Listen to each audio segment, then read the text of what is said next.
Charlie Munger died at 99 years old on Tuesday, leaving an incredible mark on the field of investing and business.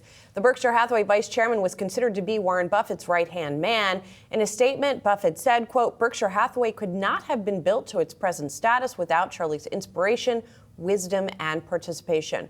For more on Charlie Munger's legacy and his lasting impact on Berkshire Hathaway, we're joined by Steve Check Capital Management President and CIO, and David Cass, finance professor at University of Maryland. So, David, let's start with you. Talk to us about Munger's relationship with Buffett and what lies ahead now for Berkshire now that he is gone. But first talk to us about the partnership and what impact Munger had on the investing decisions that the firm made.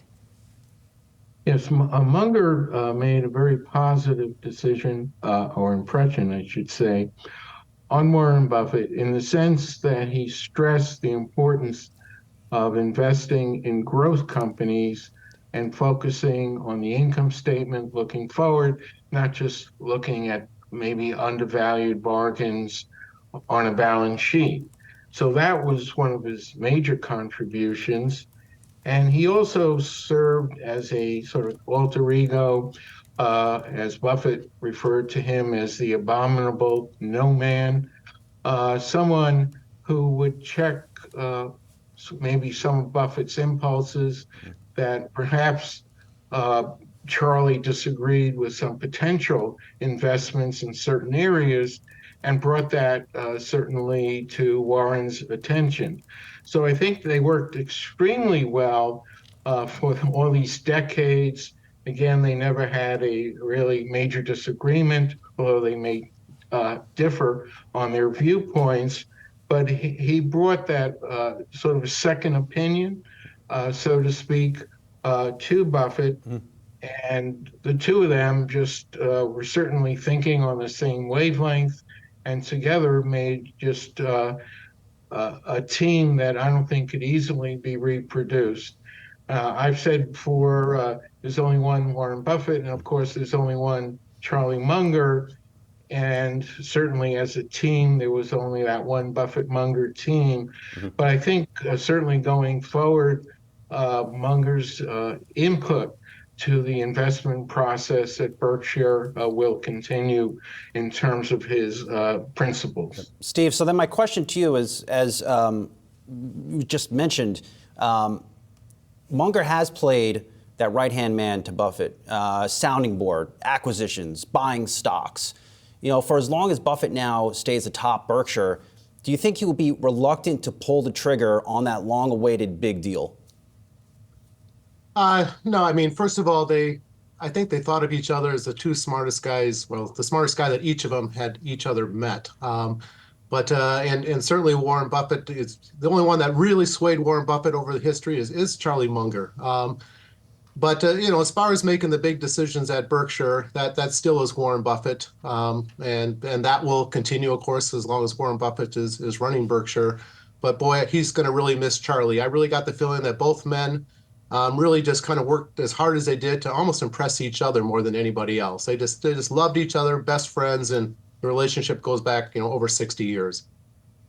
And as someone who watches Berkshire, Steve, did you see sort of any mistakes that the duo made, or are there notable things that you saw them sort of learn from as time went on? Well, I think Charlie was more about life lessons than he even was about investing. As great as an investor as he was, but he was so well rounded and so well read. And one of the things he used to like to talk about was, we like to review our mistakes and rub our noses in them and really learn from them. If you're going to make a mistake, try to take the positive from it. So they made mistakes. They've acknowledged those mistakes, and they acknowledge that they'll make more mistakes. A lot of times, the annual reports that Warren Buffett would write would start with, the mistakes. He says they were always about give us the bad news, the good news will take care of itself. So they weren't afraid. They were very confident men. They were obviously the best there was at this, and the best duo that we've ever witnessed. But they weren't afraid to admit to making mistakes, and saying everyone does that. David, is there any reason to own Berkshire Hathaway shares? I think there's every reason in the world. I don't see Berkshire doing any worse, let's say, in the years ahead. Certainly, Berkshire has substantially outperformed the market over its 55-year history under Warren Buffett. In recent years, it's been tracking the S&P 500, but going forward, in Buffett's recent words, it's been built to last. I think it is well diversified, growth opportunities, and then with Greg Abel coming in at some point when Warren is no longer there, I think the succession plan is in place, and the outlook is just as bright as it has ever been. Steve, let me last word to you here, and just playing on what I just asked David. Is it better to own Berkshire Hathaway shares, knowing that Warren Buffett, for whatever reason, may not be around or atop leading the company for much longer, or do you go into his portfolio and start picking out names that might represent great value, like a Coca-Cola, like an American Express, that arguably don't have that same risk concentrated as if you were to own Berkshire Hathaway?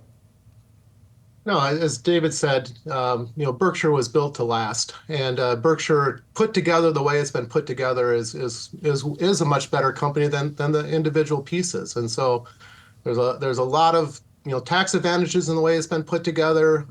It's a very diversified, and even though, as David pointed out, maybe it's more or less matched the S&P 500's returns over the last 10 or 15 years, I feel it's done it with a lot less risk, personally, than the S&P 500. It's traded at a low valuation, Berkshire has, and I think it has better upside from here than, let's say, a diversified S&P 500. So Berkshire itself is extremely diversified, owning something like 80 or 90 subsidiaries, having the huge investment portfolio that we all know about. I consider it a very, very low risk single holding. All right, really appreciate the insight. Steve Check Capital Management President and CIO, and David Cass, Finance Professor at the University of Maryland. Really appreciate it. Thanks, guys.